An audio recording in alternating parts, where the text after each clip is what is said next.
Welcome to the Anonymous Andrew podcast. Life and the choices we make. The choices other people make. Why we choose to ignore the red flags. Red flags like gaslighting, cheating, addiction, mental illness, and much more. What role do they play in relationships? Follow me each week as we discuss these topics with anonymous guests and experts to hopefully become better humans, resulting in better choices. Like I say, been there, still doing that. Now on to the show. Anonymous Andrew back with you once again with another exciting episode. Today we have a guest with a story. You know, folks, when I started this podcast, I thought that my story was pretty horrific, and I still do. But the more I have guests on, either anonymous or people with stories or books, they are blowing me away with the abuse that's going on in our society today. It's just amazing. And while I will never try to compare stories, because you can't compare one person's trauma or tragedy to your own or whatever. But what you're about to hear is mind-blowing. And so I'm going to keep this short. I want to get right to the interview. Here's an interview with a woman named Elizabeth. And she's got a story that is just jaw-dropping. So I hope you enjoy this, and we will talk to you on the other side of the interview.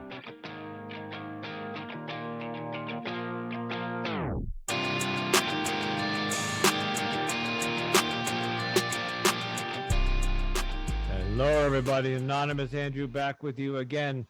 And today I have a very special guest. Her name is Elizabeth. I'm going to try to say this right.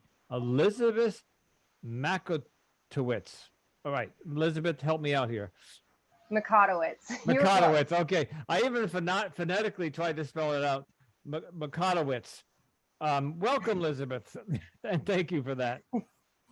Elizabeth is an artist, a writer, an entrepreneur, an activist. She also has her own brand now. But what caught my eye about Elizabeth was she has been to prison, and she was painting murals as an inmate in prison. And she's also in recovery. And it's, when I read this bio, it seemed pretty traumatic. And this is what my podcast is about, is the trauma and the life of the healing process. So, Elizabeth, I'm going to throw it to you. Tell us your story. I am eager to hear this, and I'm sure my audience is too.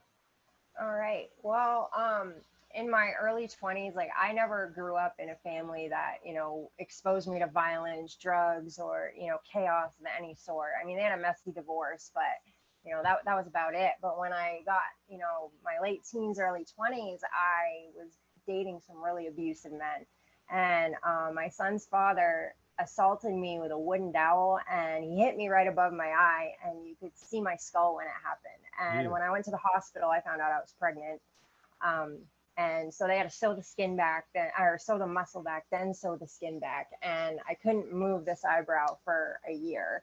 They told me I was going to have to get plastic surgery to fix it. And luckily, it eventually worked itself out. But I started getting seizures right afterwards. So, I would be, on the floor incapacitated and, not conscious for however long, sometimes 10 minutes at a time. And my little daughter was running around, and she was only 14 months old. So, that was a really hard, thing I had to face. My kid was no longer safe with me because of this head injury. And, the other thing was they prescribed me opioids. And I was just a beer drinker and someone that smoked pot. I never did drugs like that. Like I experimented a few times, but it wasn't really my scene. And now all of a sudden I was having this chronic pain every day that was absolutely excruciating. And at first I took it, and then they sent me to the pain clinic because my blood pressure kept skyrocketing because of the amount of pain I was in. And they told me I was on too low of a dose to get addicted. And we all know that was just big pharma pushing their product to, rake in trillions off of the suffering of the American people.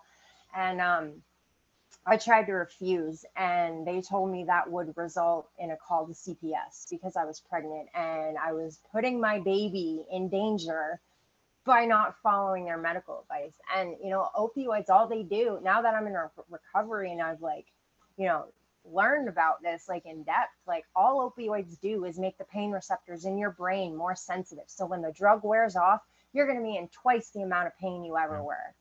So the abuse got worse. I mean, he would trap me in the bathroom and literally torture me for hours, to the point where it would start with me begging for my life, and then by the end, I'd be begging him to kill me and just get it over with. And first time I shot up, he trapped me in the bathroom and was like, "You're going to do it, and you're going to do it the right way." And I had already taken a beating that day, so I really didn't have any fight left in me. And I was just like, all right, just do it. Leave me alone after this. And so that was how I started shooting up. And after, the final showdown between me and him, where he put me in the hospital for the last time, 2 years later, he ended up getting into a high-speed chase. I was hiding out at my friend's house, and 3 a.m, he was sitting on the fire escape with a shotgun, and then ends up getting into a high-speed chase with the cops. And so, he ends up going to jail. But I had lost my public housing because of that incident. So I went to Spruce Run, the battered women's shelter in Bangor, and they first called me a liar because they said, most women come in here and they're crying and they're upset. You have no emotion, which shows how much they know about trauma. I mean, I was in shell shock. When I was 8 months pregnant, he held a knife up to my face. He'd already pushed me around and I started crying. And he's like, one more tear rolls down your cheek and I'm going to cut your face off. So after that, I just would suck it up and just bottle it up. And you learned to keep your emotions in. Yeah. Yep. And so I went and I got the police records, I got my hospital records, and I brought it to these people, call me a liar again. And then they went over all of it and they're like, well, your injuries are so extensive and the abuse is so bad that we can't help you. And I go, what, you don't have beds open? They go, no, we have 2 beds open, but your situation puts the other women in the shelter in danger. The girl who got the bed, who lived in the same public housing as me, didn't even get hit. The guy kicked her car. And yes, that is domestic violence, destruction of property and intimidation. But compared to my situation where I hadn't done anything wrong, I was being abused and there was nothing I could do about it. And I lost my housing. They were going to help her and not help me. And so, that was rock bottom. And I made a deal with my father that, if they wouldn't help me, I'd sign my kids, temporary guardianship over, because, I couldn't take care of them half the time anyway. On really bad days when, I was, the head injury was kicking in, no, I was not a safe caregiver. I was on the floor unconscious half the time. And, once I did that, once I signed temporary guardianship over, I lost my health care. So I lost all my prescriptions. I lost, the ability to go to the doctor. Any help I could have gotten, I lost it. And drug dealers were the only people that were willing to help me. And so I had to drop out of college at that point too, because I didn't have childcare anymore. And yeah, it was a nightmare. It was a total mess. I had plans. I never wanted to go to prison. I never wanted to sell drugs. And that's what ended up happening. I got sucked into a life I never wanted. And because I was so hardened from all the abuse, I could handle myself on the street. I didn't back down for nothing. I wasn't scared of anybody at this point. I wasn't scared to die.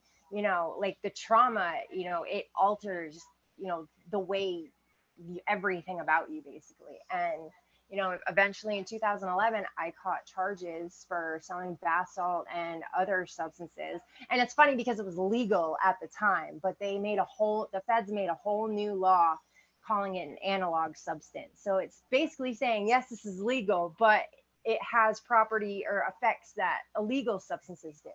So, technically, if they wanted to lock you up over coffee, they could do that. Yeah. They can call it an analog substance. So I went to state jail.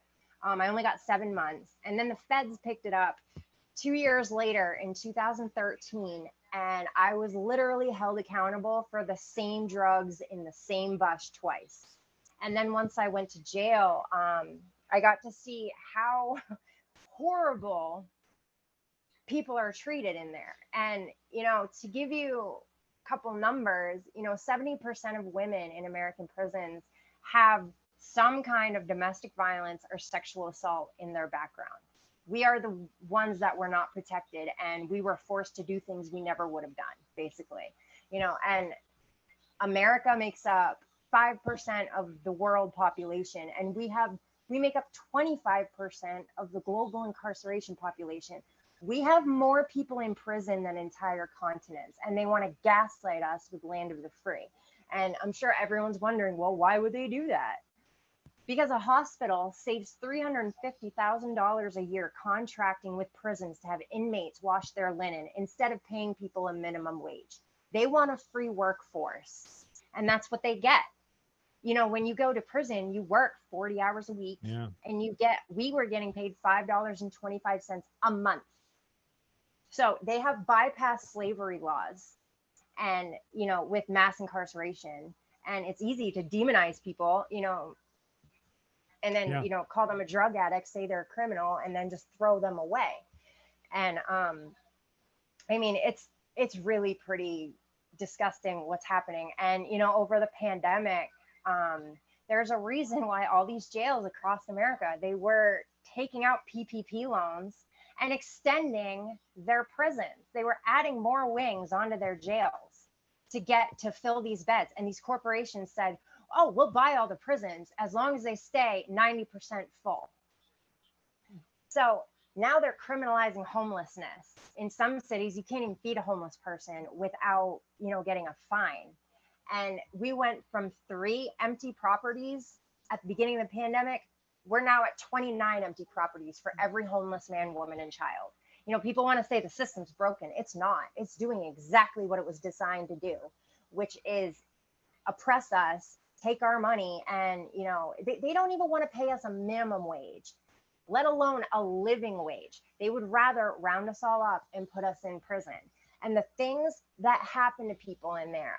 My first week at Somerset County, I witnessed an entire pod of women get stripped out because they signed up for a razor, and a male sergeant wanted a list of who shaved their vaginas and who didn't. Those that did were punished. That man still works there. For instance, and I keep hearing people say, oh, prisoners get free healthcare and 3 meals a day.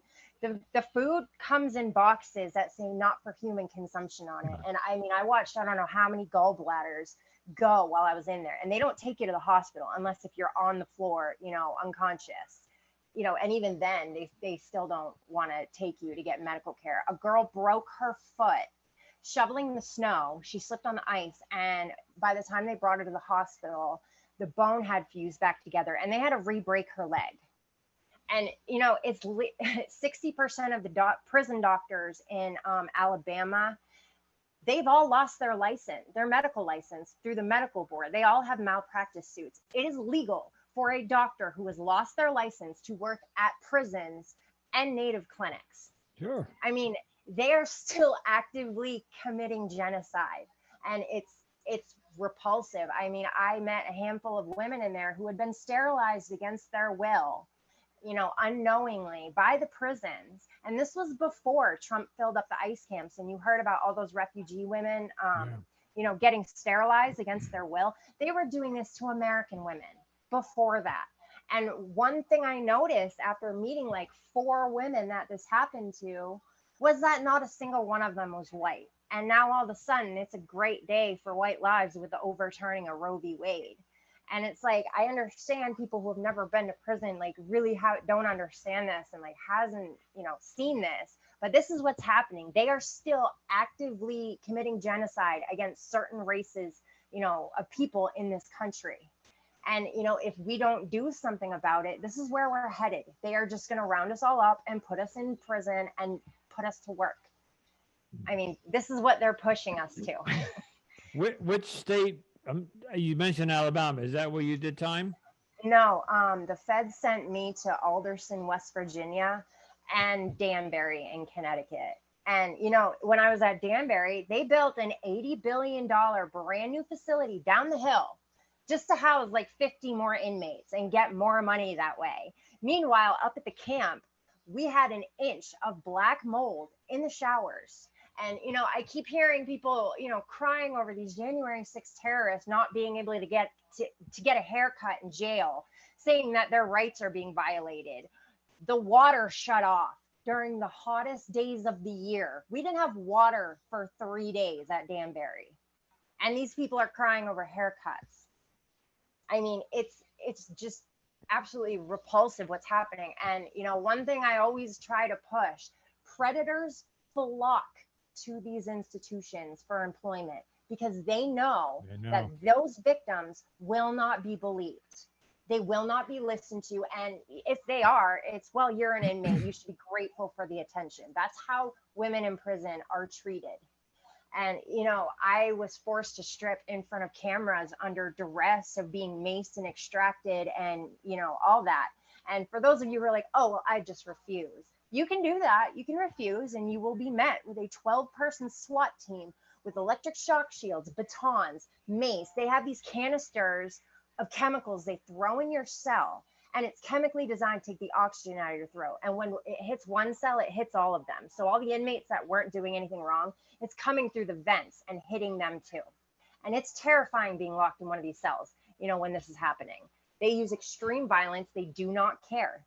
And in the state of Maine, it's illegal for to have cameras inside those cells. They do it anyway, and they get away with it. Of course. So when I went to Alderson, I filed a PREA complaint against them. That stands for Prison Rape Elimination Act. And so anything sexual goes under PREA. And when Alderson got the complaint back from Somerset County, they wouldn't allow me to even hold it to read it myself. They wouldn't give me a copy. I wasn't allowed to send it home. And they read it to me. And the captain who did the investigation, because these jails get to conduct their own investigations in their own facility. So they get to decide how the investigation turns out. So he admitted to everything I was complaining about and then deemed it unfounded. And when you deem it unfounded, that prevents it from going to an outside source. So that just buries it right there. Yeah. And the fact that they wouldn't give me a copy is because you only have 100 days to file an actual complaint when you get out of prison. They give you a window of time when you get out if something happens to you in there. But the first thing they ask is, where's the paperwork? Was there an outcry at the time? Where's the PREA complaint? I went to the Freedom of Information Act and they could not find this complaint. And then after I got out, the captain at Alderson and 4 of his subordinates all got convicted of raping and stalking inmates and tampering with PREA evidence. So I wasn't even close to their worst victim. Not even close. And, these institutions are covering for each other. It is the most corrupt thing. They bury the abuse. They don't give the inmates the paperwork that they request. And this creates other problems too. Like I couldn't get my medical records. So the doctors are like, well, we can't prove that you were on this medication before. So we're going to put you on it again, even though I told them it made me suicidal. I had to go on a medication again that made me suicidal because the insurance company didn't want to pay for something else before, I tried that. And, this is their form of rehabilitation, abusing people. If you want to abuse people and punish them, fine, call it a punishment, but you're not going to sit here and say, oh, we're rehabilitating them, because you're not. You cannot traumatize people and expect them to get better. So I'm sorry. Yeah, no. I just so many questions are popping into my mind. I'm being a civilian. I'm completely unaware of this. And Yeah. so I'm dumbfounded about hearing gosh, I just have a bunch of questions here. Right before we recorded, you mentioned about you're working on some bills to get passed. I want you to talk Yes. about that. Okay. But before we get to that, and so being a woman, you might not know the answer to this, but does this go on? Have you spoke to any convicts who have been released from men's prisons? Is this going Oh yeah, on? it's worse in the men's prison because they'll fight back, and yeah, Oh yeah, they'll fight back with the cops, and women are less likely to do that, and they will come in with riot gear and everything. It is yeah. just as bad, and the cops will allow certain people to get hurt. They know what's going on. The only thing that I've heard of in the last 5 years, just passing a news channel or reading it somewhere, is that they're looking to privatize the prisons, right? Taking it away from the Yeah. government. So that's what. So this is what's happening. They're slowly Yes. becoming privatized by corporations. Yes, and they're in some states are different, but for instance, one jail was owned by a judge. So he was sentencing people that were going to his jail, and he was making money off of every day they Yep. spent in his jail. This is a conflict of interest, and it's corrupt. Yeah. You heard about that one judge making $1,000 off of every child he sent to a certain juvenile center, and they use words like juvenile and convict to dehumanize us. When I was at Cumberland County, they brought a juvenile child from Long Creek. It's the only juvenile center in the state.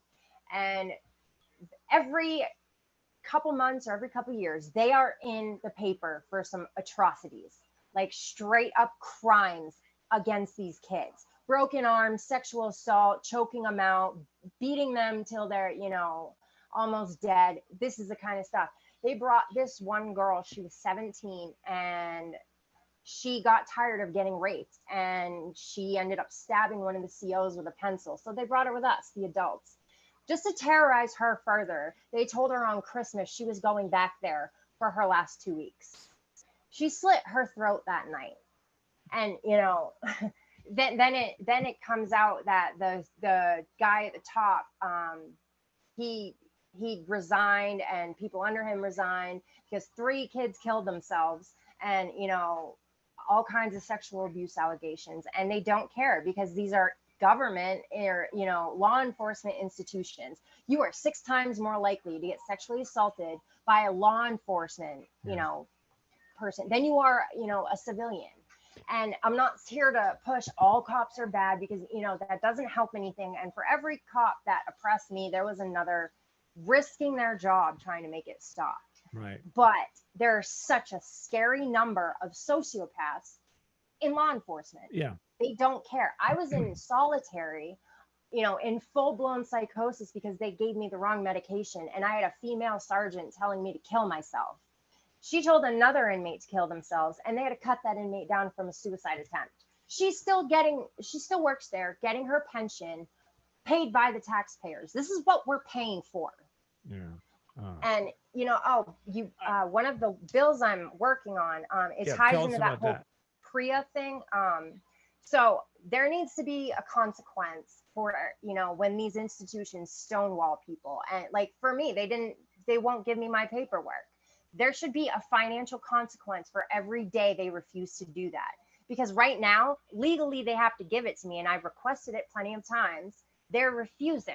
There's no consequence for them if they don't. There needs to be a consequence. So this is something I'm pushing for, and it really needs to be addressed because these institutions are getting away with killing people. So are these bills that you're working on? Are you speaking to the politicians and are they getting any momentum? Does it look like it's going to happen? Yes, they are.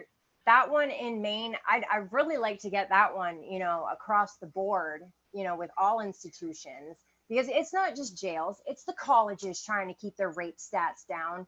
It's the military and their rape culture. I mean, I was in prison with all the female military vets that were thrown away because they stood up to their rapist.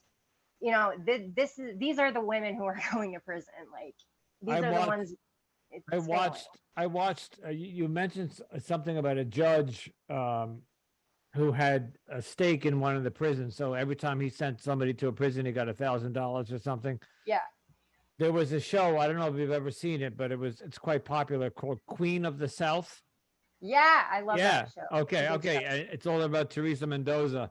And there was a judge in Alabama, I think, that was doing exactly that. He owned the local prison. He was on, like, he was the CEO of, and it was privatized. And every time he sent someone to prison, he got $1,000 bonus or something. So the only reason I mentioned that is that at least Hollywood or somebody's making this aware, because I've never heard of this. No, but people really think it's just a Hollywood movie script and that it doesn't happen. This is still happening all over the place today. I mean, they want to talk about, oh, we got to bring crime down. You know what? You don't want to bring crime down because you're profiting off crime. The lawyers are profiting off crime. The judges are profiting off crime, and the jails are, and so are the corporations. I have spent time overnight in jails. I've had a couple of DWs and I've had a couple of drug charges, but these were just local precincts where you get locked up overnight and you get released in the morning. There was one place I had to spend 2 or 3 nights, but those aren't prisons. Those are just jails where you get bailed out and whatever. So I've seen. I mean, you're no safer there. I mean, when Katrina hit, they let 700 inmates that most of them hadn't even been sentenced yet. So, you know, this whole innocent till proven guilty, that's complete crap because they let 700 inmates drown, you know, instead of getting them out of there. But you didn't hear about that. You never heard about that. No, we heard more about how they rescued the animals, of course, because it's a human. Right. Oh, Elizabeth, I am dumbfounded. I'm just not. I didn't see this coming. You know, when I took you on, I thought we were going to talk about. I knew you had gone to prison, and I thought I was going to hear an abusive relationship story, and then how you got addicted to drugs. I had no idea that this was coming, and I am so sorry that you went through that. Tell us where you are today, because I know today you're in a better place. Yeah. Well, I got out on probation after 3 years, and I was on, you know, $1,200 worth of prescription meds from the prison. So I had no way to pay for that. And so on probation, I'm like spacing these meds out, you know, trying to, you know, stay stable. And some of these psych meds will kill you if you just stop taking them. Oh, yeah. And, you know, Paula Page was the governor of Maine. So, you know, when I went to try and get health insurance, they said, well, you need to be pregnant. I'm like, I'm just trying to be okay enough to get back to my, you know, my kids that are already here. And so when I went back to Danbury, I ended up weaning myself off this stuff because I'm like, I'm not paying for it. I'm not doing it. And it's not helping me anyway. And when I got out, Janet Mills expanded Maine Care and took over for him. So I was able to get trauma counseling. I was able to go to MAT treatment when I needed it. And that was like the bare minimum of how I turned my life around. That's what gave me just enough of a fighting chance to, you know, because I had to deal with my trauma first before I could deal with my addiction. You know, that was the reason I kept relapsing. You know, I'd have a panic attack every time I left my house. And so, you know, it was rough.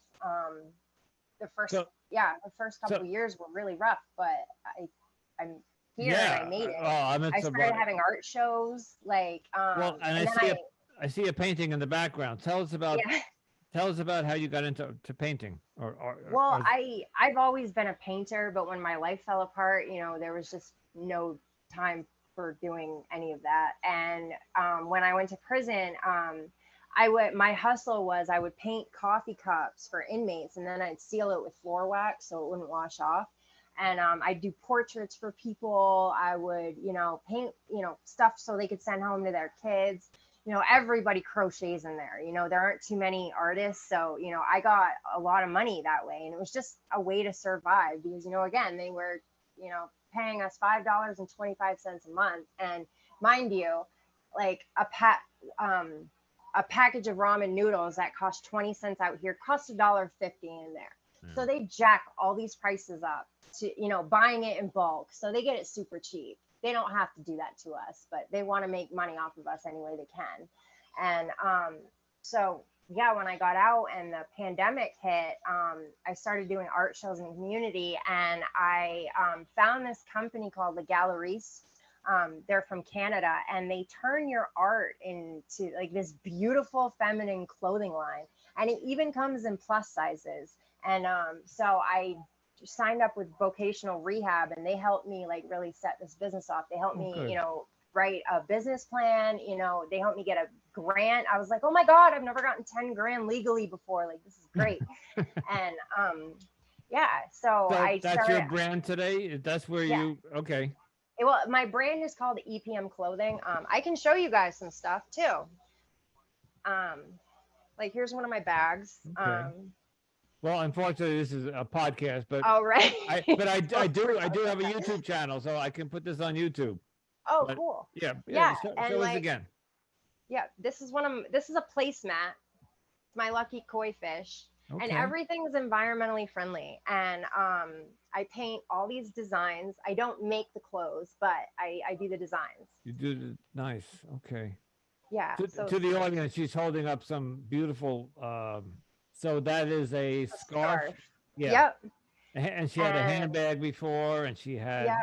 This is a pillowcase. And as you can see, like one day I will paint like flowers and butterflies and pretty stuff. And then the next day I'll be like super gothic and, dark femme type. So there's really something for everybody here. I mean, I got little tiny bags. I mean, there's dresses, shirts, pants, scarves, headbands, pillowcases. They even added sheets. So I'm going to paint something new and come up with some sheets. I'm just curious because I see you have a tattoo and I have tattoo. Do you ever do any tattoo work? I try to do tattoos, but I don't know. It gave me a lot of anxiety, and I'm high functioning autistic, and the vibration of the gun really bothered me. Okay. Yeah, so it was just one of those things. I just really didn't like it. Not doing the tattoo itself, but maybe doing the artwork for somebody. Yeah. Yeah. Okay. I would do something like that. Okay. Here's another one of my bags. Okay. Wow. Yeah, and I got them. Stuff. I went around and talked to some of the local stores, and I got I got it on some shelves in some local stores. My goal is to get them into a big retail store, so I think that would be cool. Yeah. But you were asking about the bills that actually got passed. So yeah, tell us about that. We got a bill passed in Maine mandating all the jails provide tampons and pads free of charge to inmates. And that is a problem. They will literally make you buy tampons and triple charge the price. And, they'll have these cheap pads otherwise, and you have to wear 4 of them to get any protection. And, when they run out, they're not too quick to go get you more. I mean, I've watched a female guard tell somebody, go ahead and bleed on yourself. What do I care? So the game turns into, you got to go up to the biggest, most masculine male guard and make him feel as uncomfortable as possible. Straight up just be like, what do you want us to do? Bleed all over the place? We can't get this stuff for ourselves. So unless you want all these women bleeding on everything, you need to go get us sanitary stuff. And it's to do that as a woman is just so demeaning and degrading, but you have to. Have you thought, this is just off the top of my head, because in today's multimedia world of streaming and Netflix and documentaries, and have you thought about taking this to somebody and have them document this, do a show like a 60 Minutes or an investigative? This has to. I would love to do that. I don't know how to pull that off, but I would love to do that. I feel like we have to get the word out. I mean, obviously you're getting on my podcast is, but I don't have 100,000 people listening. So, I'm just blown away by this. So, wow. Yeah. I mean, and in Texas, I think it was Scotland. It was either Scotland or Sweden. They refused to extradite somebody back to Texas because they said that the prisons are so inhumane. Yeah. And they really are. They don't even have central air in the prisons down in Texas. People roast alive in these jails and they get away with it year after year. Like, this is unnecessary.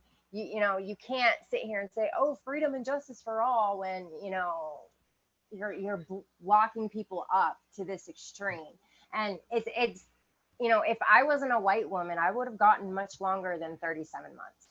Yeah. That's just the reality of it. And I'm not going to sit here and, you know, co-sign with white supremacy and be like, oh, everybody's equal. And if you just do the right thing, like, no, that's not the way things are going.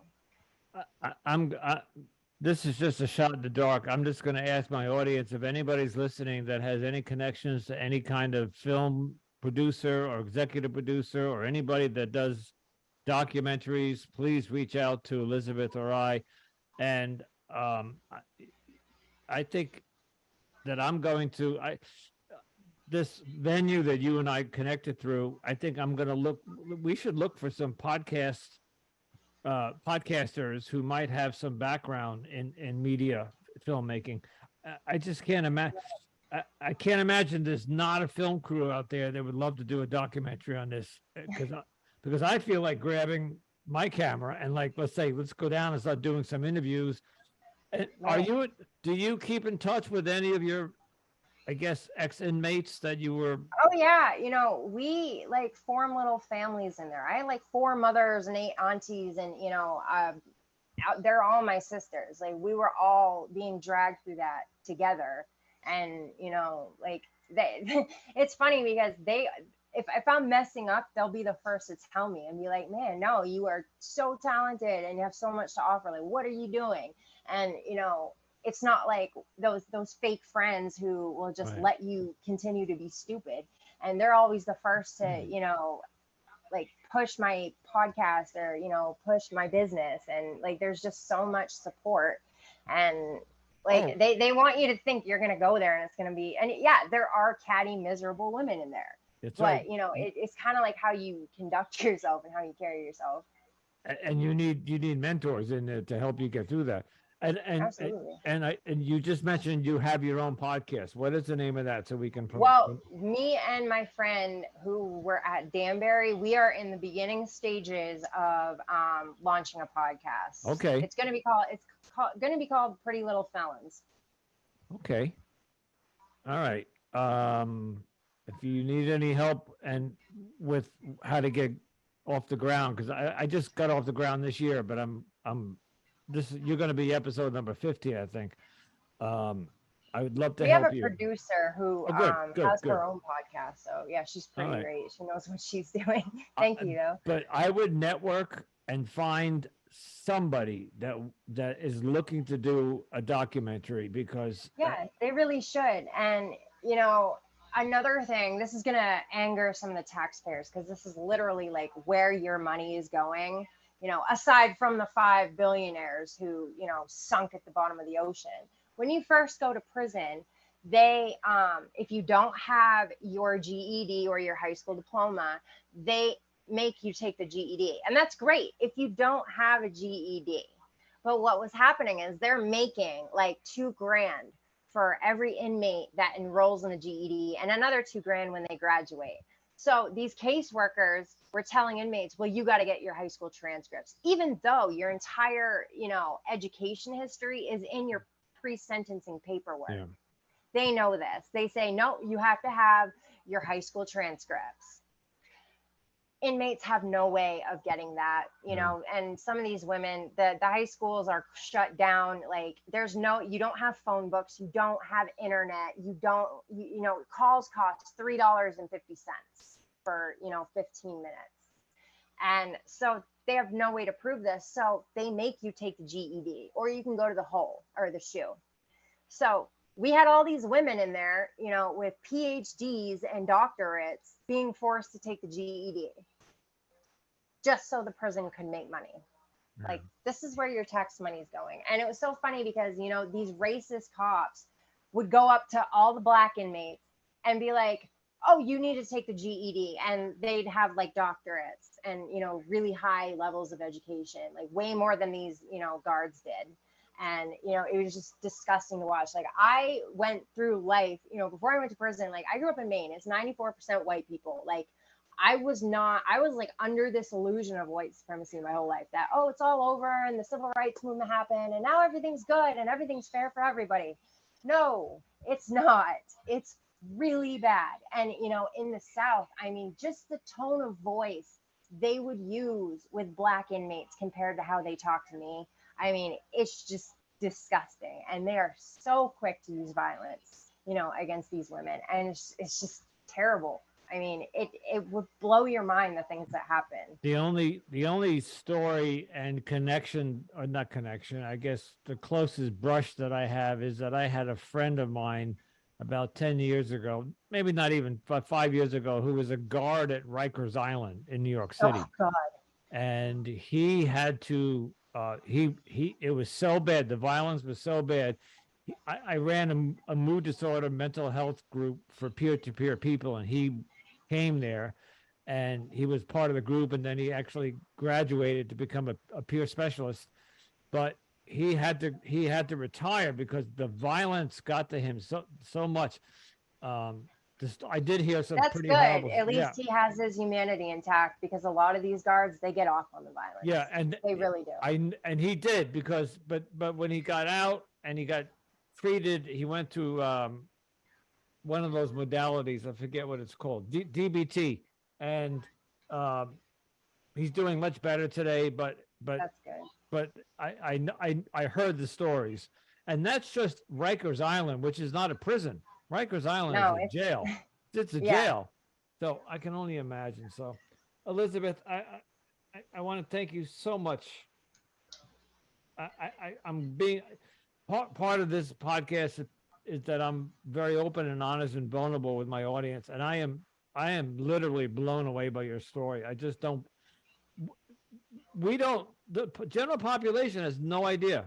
We think that when you watch a news story and somebody gets convicted and they're going to prison, a lot of us clap because the rapist and the child molester or whatever. 98% of sex offenders don't see a jail cell. Yeah. These are the people they should be putting in, environments like this. But these rapists will get bail. I sat 16 months, no bail. That father that just brutally murdered his 3 boys had a $20 million bail. That's really high. He's not going to get it. But the whole point is, I had a non-violent drug crime and I had no bail. I had no amount of money could have gotten me out of jail. And my crime did, it hurt the community and mostly hurt myself and, my family. That's but, not right. It's not like I was putting a gun to people's head going, you're going to buy my drugs. Like, no, believe me, they were there on their own accord. And then of course now marijuana and they're giving out needles to addicts, which I think is okay. But 15, 20 years ago, I got busted for pot possession and some other charges 20 years ago. And today it's legal. But people went to prison. It's not actually. The feds will still arrest people for pot. Even though it's legal state to state, the federal government says it's still not legal. And they will never, unless if they redo their entire sentencing guideline system, because what they do is they convert all drugs into marijuana, and it's the stupidest, most useless system. For instance, 1 gram of cocaine will equal 200 grams of marijuana. 1 gram of bath salt equals 380 grams of marijuana. I don't know where these people are getting these ridiculous numbers. I've seen 1/10 of a gram of bath salt do more damage than 380 grams of marijuana could ever think of doing. And, their whole system is flawed.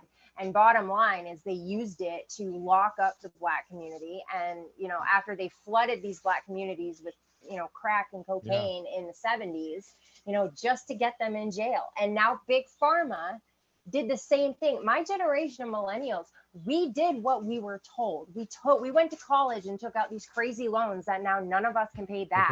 And when we had anxiety and depression and broken bones, we went to the doctors trusting these doctors. And we were pumped full of, you know, amphetamines, benzos, opioids. And we were told, don't worry, only like 2% of people get addicted. Yeah. And we trusted them. That's how I got addicted. I went to a dentist. Yeah. I went to a dentist and I got 10 pills of Percocet.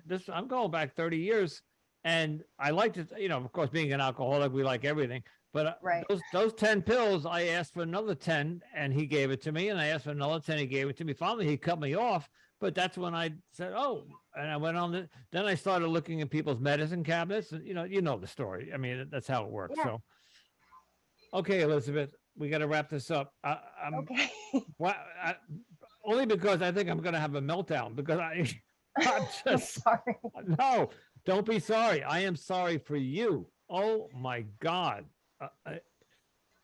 To my audience, if anybody knows of any way of getting this word more, I just feel like I'm a little bit of an activist myself because I'm involved with a lot of organizations. Let's stay in touch. So tell us where we can find you. Are you on Facebook? You on Instagram? I'm on Instagram, TikTok, Twitter, and I never go on Twitter. Like I have an account, but I hate it. I always end up arguing with, you know, extremists on there. But my handles are all the same. It's EPM_art_1111. And my clothing website, it's a portal website. I don't actually have my own website yet, but I'll get there. It's legalaries.com/en/Elizabeth.Mikotowicz. And you have to put my name at the end of it because they have lots of other artists. So if you just put in Legalaries, it'll just take you to their main website. Okay. So you have to put in my name. when we get off this call tonight, or when you can, email me all of that. I'll shoot you an email and then just reply and give me all of that information, and I'll just copy and paste it right into the show notes so we get it right. And is there any politicians that we can petition? Are you running any petitions that we could sign? Or No, I'm not running petitions. I literally just started emailing them proposals, and when Charlotte Warren hit me back, she goes, "This is great. This needs to be in a bill." It was about consent with police officers. There was a cop up in Maine who gave a 17-year-old child a bunch of pills to give to her mother, who was paying for these pills to him through sex acts.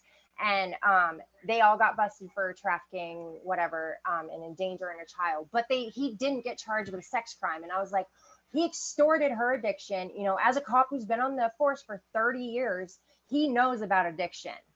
So he extorted her. Yeah. And he said, but the DA said the way the law is written, it was technically consent. And I said, well, as a woman who's been to prison, if a cop were to hit on me, the only thing I'm going to think is, what am I going to jail for when I say no? Yeah. Because these people have too much power. You can't really say no to them. And why is a cop getting sexually gratified on taxpayers' dime anyway? Yeah. So there should be no consent when it comes to police officers. They should have the same status as correctional officers do. Correctional officers, no matter what, are going to get charged, you know, with a sex crime if they have sex with an inmate, whether the inmate came onto them or not. Yeah. Because the position of power is too great. Yeah. And so that's kind of how I started. And then I started showing up at Democratic meetings and just telling them everything they were doing wrong.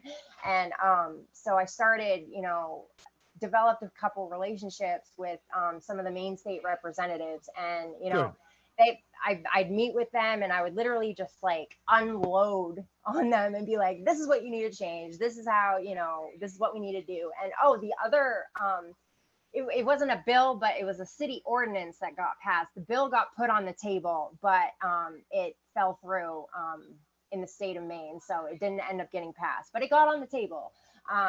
And it passed in Bangor. We had all these landlords charging outrageous application fees and not even renting the apartment because they were making triple the rent, you know, instead of renting the apartment. They were making all that money in application fees and junk fees and, you know, not even renting the place. So, and the homeless problem just exploded up there. I mean, we went from 2 homeless encampments to 10 in a couple years time. It's rampant Yeah. all over the country now. So And these application fees are ridiculous. They're charging, processing fees now. And so they passed a tenant bill of rights that a landlord can only charge an application fee if a lease is signed. And that's fair. You do not need, it's like the bank fees, the overdraft fees of the bank. It's just free money for the rich, at our expense. So, Elizabeth, we can't solve the world's problem. We can't solve our nation's problems, but because we got some politicians in office that are just not seeing the big picture. I don't even want to get into what's going down on the border because that's where the drugs are coming in. That's where the homeless people, all these people that are letting in are going to be homeless, and so more encampments are going to open up. Yeah. Let's stay in touch, and I'm very happy and pleased that you came on, but I'm very sorry to hear your story, and I hope that we can, somebody somewhere will get this story out there. And good luck with your podcast. And if you need any help or you'd like me to be a guest on your podcast, I'd be happy to come on. Thank you for joining me, Elizabeth. Everybody, Elizabeth say it again. Mikotowicz. Okay. Thank you. So sorry. I'm so sorry. It's okay. All right. Thank you for joining me, Elizabeth, and the best of luck. And we'll talk soon. Okay. Thank you. All righty.